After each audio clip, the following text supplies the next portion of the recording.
rumah ai. Apa yang ada rumah ai? Hai.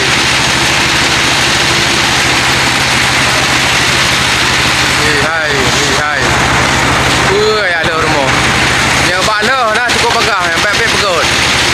Hai.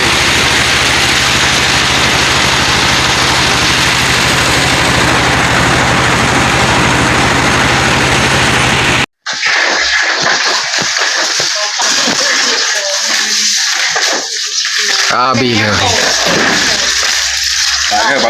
Mahlah bagah tat. Ni mbak pegut. Prehle. Dia antik je kan. Nanyo hanaji hananyo.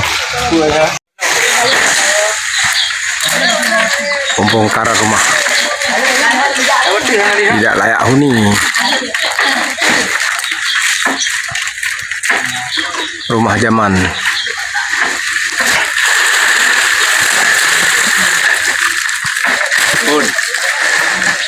Mandi tadi nak kurung pulau. Bele. Mandi dengan buka kakak kan ni. Ini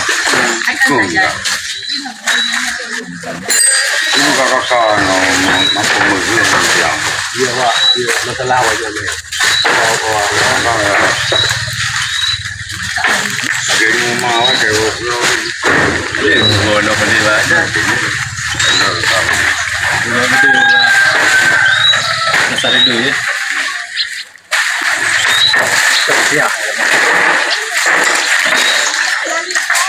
Ni. Pembongkaran habis. Punya. Nak lemah kan ada hak itu lingku.